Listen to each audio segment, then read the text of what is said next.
36 RATU, BUKU, BLOGSPOT, COM. Setidaknya kita tak dihukum karena pergi ke sana, pikirnya. Setidaknya ayah tidak berteriak dan membuat kami takut kali ini.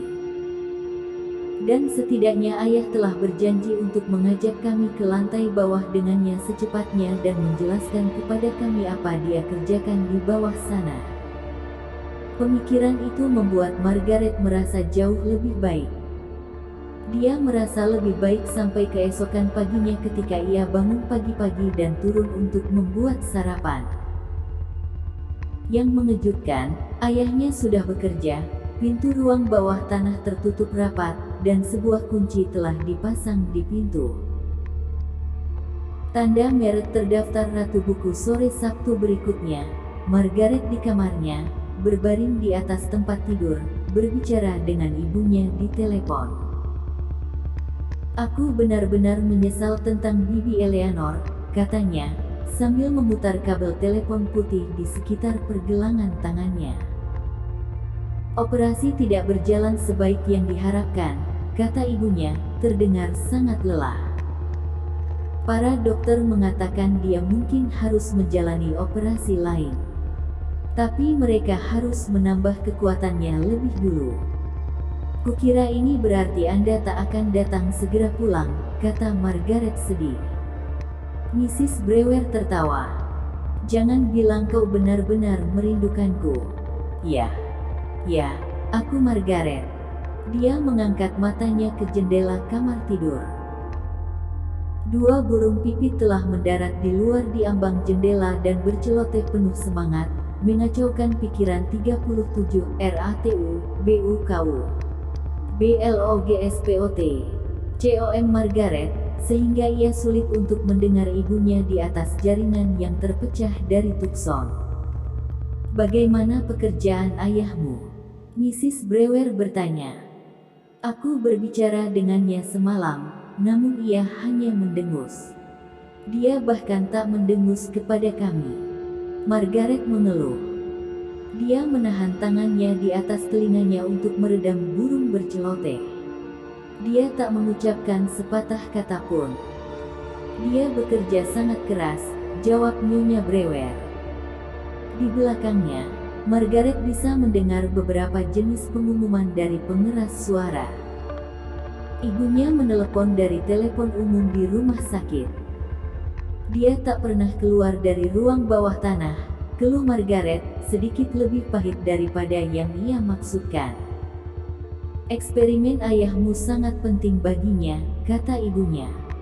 "Lebih penting daripada kita," Margaret berseru.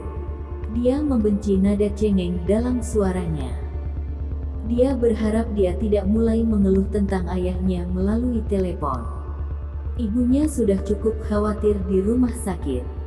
Margaret tahu dia seharusnya tak membuat merasa lebih buruk. "Ayahmu memiliki banyak hal untuk membuktikan," kata Mrs. Brewer. "Untuk dirinya sendiri, dan kepada orang lain.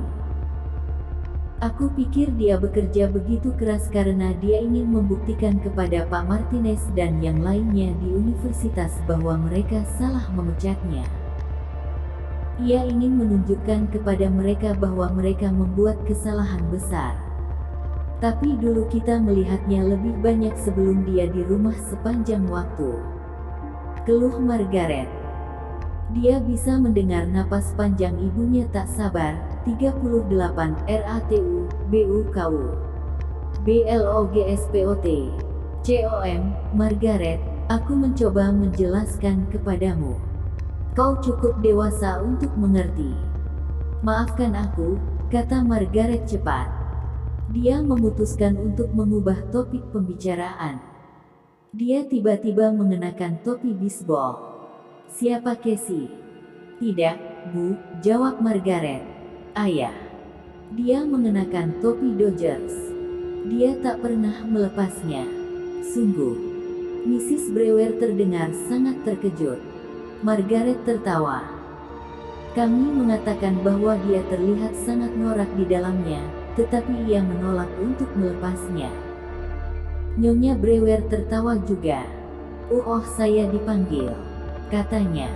Aku harus bergegas. "Hati-hati, sayang. Aku akan coba menelepon kembali nanti." Satu bunyi klik, dan ia pergi. Margaret menatap langit-langit, menonton bayangan dari pohon-pohon di halaman depan bergerak maju mundur. Burung pipit terbang menjauh, meninggalkan keheningan di belakangnya. "Ibu yang malang," pikir Margaret. Dia begitu khawatir tentang adiknya, dan giliran aku pun mengeluh tentang ayah. Mengapa aku melakukan itu? Dia duduk, mendengarkan keheningan. Casey keluar ke temannya. Ayahnya tak diragukan lagi bekerja di ruang bawah tanah, pintu terkunci dengan teliti di belakangnya. Mungkin aku akan memanggil Diane, pikir Margaret. Dia meraih telepon, kemudian dia menyadari ia lapar. "Makan siang dulu," putusnya. Kemudian Diane. 39 RATU, BUKU. BLOGSPOT. COM. Dia menyisir rambut hitamnya dengan cepat, menggelengkan kepala di cermin di atas meja riasnya, lalu bergegas menuruni tangga. Yang mengejutkan, ayahnya sedang berada di dapur. Dia meringkuk di atas wastafel, memunggungi dirinya. Dia mulai akan memanggilnya, tetapi dia berhenti. Apa yang dilakukannya? Dengan penasaran, dia merapat ke dinding, menatapnya melalui pintu ke dapur. Dr. Brewer tampaknya makan sesuatu. Dengan satu tangan, dia memegang kantong di meja samping wastafel. Margaret melihat dengan heran, sepertinya ia memasukkan tangannya ke dalam kantong, mengeluarkan beberapa benda yang besar, dan memasukkannya ke dalam mulutnya. Margaret melihatnya mengunyah dengan lahap, gaduh, kemudian menarik keluar segenggam lain dari kantong dan memakannya dengan rakus. "Apa yang dia makan di bumi ini?" dia bertanya-tanya. Dia tak pernah makan denganku dan Casey. Dia selalu mengatakan dia tak lapar. Tapi dia pasti lapar sekarang. Dia bertindak seolah-olah dia menderita kelaparan. Dia mengamati dari ambang pintu saat Dr. Brewer terus mengambil segenggam setelah segenggam penuh dari kantong, menelan makanannya secara sembunyi-sembunyi. Setelah beberapa saat, ia mengerutkan kantong dan melemparkannya ke tempat sampah di bawah wastafel. Lalu ia menyekat tangannya pada sisi jas lab putih. Margaret dengan cepat mundur dari pintu, berjingkat-jingkat melalui lorong dan menyelinap ke ruang tamu. Dia menahan napas saat ayahnya datang ke lorong, berdehem dengan keras. 40 RATU, BUKU. BLOGSPOT. COM. Pintu ruang bawah tanah tertutup di belakangnya. Dia mendengar dengan ayahnya menguncinya dengan hati-hati. Ketika ia yakin bahwa ayah telah pergi ke lantai bawah, Margaret berjalan dengan tak sabar ke dapur. Dia harus tahu apa yang ayahnya telah makan dengan begitu rakus dan lahap. Dia membuka lemari wastafel, mencapai ke tempat sampah, dan mengeluarkan kantong yang berkerut. Lalu ia terkesiap keras saat matanya melihat pada labelnya. Ayahnya, dia melihat, telah melahap makanan tanaman. 41 RATU, BUKU. BLOGSPOT. COM. 8. Margaret sulit menelan ludahnya. Mulutnya terasa kering seperti kapas. Dia tiba-tiba sadar bahwa ia meremas sisi meja begitu kuat, tangannya terasa sakit. Dia memaksa dirinya untuk melonggarkan cengkeramannya. Dia menatap kantong tanaman pangan setengah kosong, yang ia jatuhkan ke lantai. Dia merasa sakit. Dia tak bisa mengeluarkan gambaran menjijikkan dari pikirannya. Bagaimana mungkin ayahnya makan lumpur? Dia tak hanya memakannya, Margaret menyadarinya. Dia menyorongkan lumpur itu ke dalam mulutnya dan menelannya. Sepertinya dia menyukainya. Seolah-olah ia membutuhkannya. Makan makanan tanaman pastinya menjadi bagian dari eksperimennya, Margaret berkata kepada dirinya sendiri. Tapi jenis eksperimen apa? Apa yang coba ia buktikan dengan tanaman-tanaman aneh itu yang dia tumbuhkan? Benda-benda di kantong berbau asam, seperti pupuk. Margaret mengambil napas dalam-dalam dan menahannya. Tiba-tiba dia merasa perutnya sakit. Menatap kantong itu, dia tak bisa merasa tertolong tetapi membayangkan seperti apa rasanya kotoran menjijikkan di dalamnya. Oh, dia hampir muntah. Bagaimana mungkin ayahnya sendiri menyorongkan benda mengerikan ini ke dalam mulutnya? 42 RATU, BUKU, BLOGSPOT. COM masih menahan napas, dia meraih kantong yang hampir kosong, menggumpalkannya, dan melemparkannya kembali ke tong sampah. Dia mulai berputar dari meja ketika suatu tangan meraih bahunya. Margaret mengeluarkan jeritan diam dan berputar. "Casey, aku pulang," katanya, nyengir padanya. "Apa makan siangnya?" Lalu, setelah membuatkannya satu roti berlapis selai kacang, ia mengatakan Casey apa yang telah dilihatnya. Casey tertawa. "Itu tak lucu," katanya ketus. "Ayah kita sendiri memakan kotoran." Casey tertawa lagi. Untuk beberapa alasan, hal itu menurutnya lucu. Margaret meninju keras bahunya, begitu keras sehingga ia menjatuhkan rotinya. "Maaf," kata Margaret cepat, "tapi aku tak melihat apa yang kau tertawakan. Ini menyakitkan. Ada yang salah dengan ayah. Sesuatu yang benar-benar salah. Mungkin ia hanya kecanduan pada makanan tanaman," ujar Casey, masih tak menanggapinya dengan serius.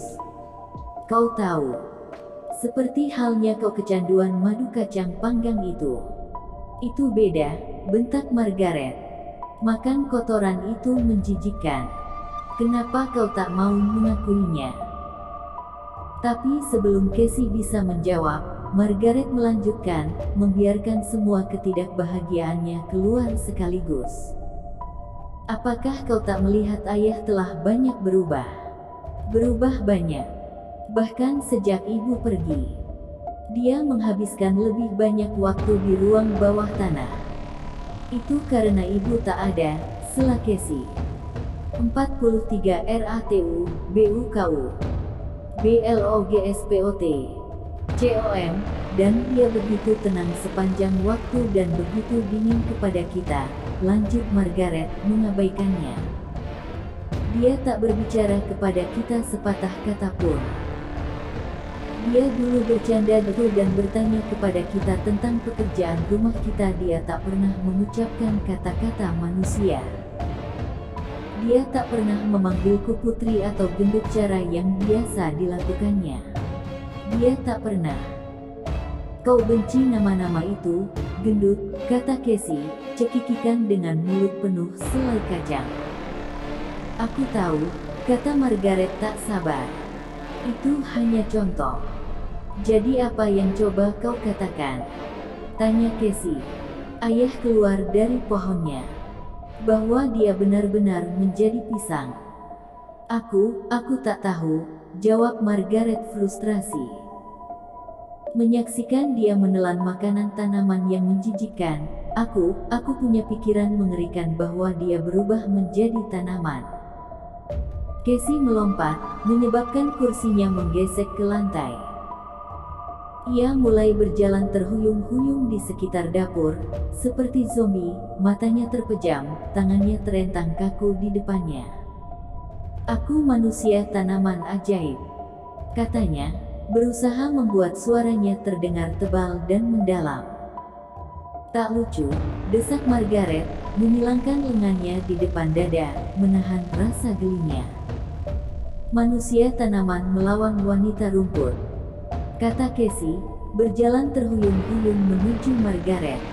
"Tak lucu," ulang Margaret. Dia menabrak meja, lututnya terbentur. Aduh. Bagianmu yang benar, kata Margaret.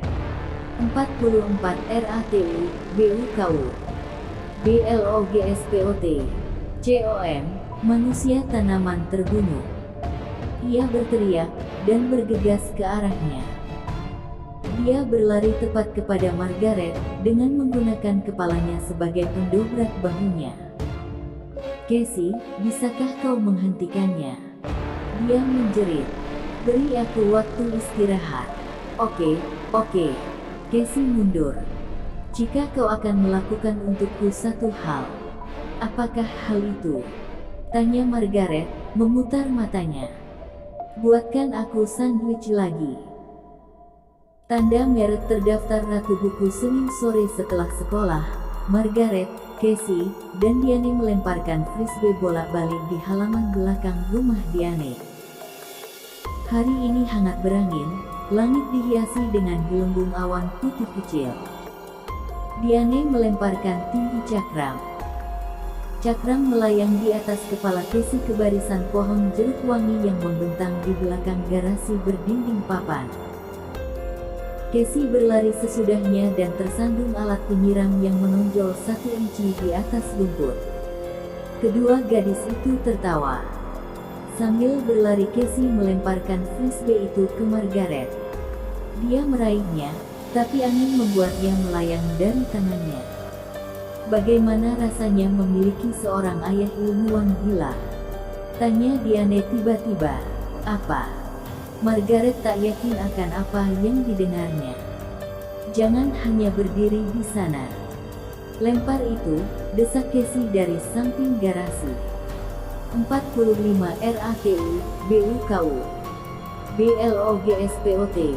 COM Margaret melemparkan tinggi frisbee ke udara ke arah biasa saudaranya. Dia suka berlari dan membuat tangkapan loncat. Hanya karena dia melakukan eksperimen aneh tak berarti dia seorang ilmuwan gila, kata Margaret tajam. Aneh benar, kata Diane, ekspresi wajahnya berubah serius. Aku mimpi buruk tadi malam tentang tanaman-tanaman kotor itu di ruang bawah tanahmu. Mereka berteriak dan meraihku. Maaf, kata Margaret tulus. Aku mimpi buruk juga. Awas. Casey berteriak. Dia membuat satu lemparan rendah yang ditangkap Diane dengan pergelangan kakinya. Ilmuwan gila, pikir Margaret. Ilmuwan gila. Ilmuwan gila. Kata-kata terus terulang-ulang dalam pikirannya. Ilmuwan gila hanya dalam film-film yang benar. Ayahku membicarakan tentang ayahmu malam itu, kata Diane, membalikkan cakram untuk Casey. Kau tak bilang padanya tentang turun di ruang bawah tanah. Bukankah begitu? Tanya Margaret cemas. Tidak, jawab Diane, menggelengkan kepala. Hei, apa ini lemon matang? Tanya Casey, menunjuk salah satu pohon yang rendah. Mengapa kau tidak mengisap satu untuk mengetahuinya? Bentak Margaret, kesal karena dia terus diganggu. Mengapa kau tidak? Ia menduga akan menembak kembali. Ayahku mengatakan bahwa ayahmu dipecat dari Politek karena eksperimen keluar dari kendali, dan ia tak akan menghentikannya. 46 RATU, BUKU. BLOGSPOT. COM keluh Diane. Dia berlari sepanjang rumput halus yang baru dipotong, mengejar frisbee. Apa maksudmu? Tanya Margaret. Pihak universitas mengatakan agar dia menghentikan apapun yang dia lakukan dan ia menolak. Dia mengatakan dia tak bisa berhenti. Setidaknya itulah yang ayahku dengar dari seorang pria yang datang ke ruang penjualan tersebut. Petik 2. Margaret tak mendengarkan cerita ini. Hal itu membuatnya mempunyai prasangka buruk, tapi ia pikir itu mungkin benar. Sesuatu yang sangat buruk terjadi di lab ayahmu, lanjut Diane. Seseorang benar-benar terluka atau terbunuh atau sesuatu. Itu tak benar, bantah Margaret.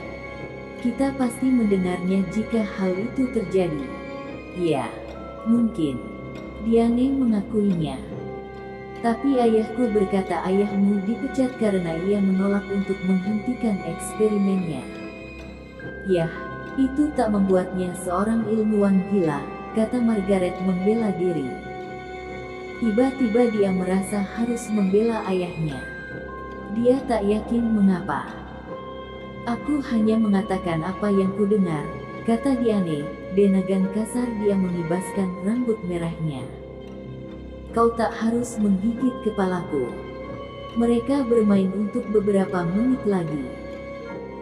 Diane mengganti topik pembicaraan dan berbicara tentang beberapa anak-anak yang mereka tahu yang akan tetap di kesebelasan. Kemudian mereka berbicara sebentar tentang sekolah. Waktunya pergi, seru Margaret untuk Casey. Dia memungut frisbee itu dari halaman dan datang berlari-lari.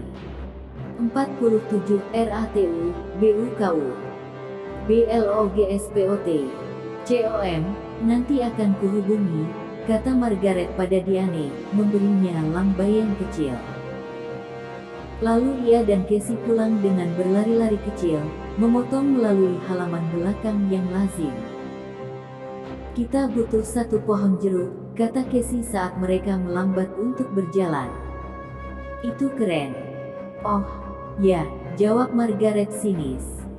Itulah yang kita butuhkan di rumah kita. Tanaman yang lain.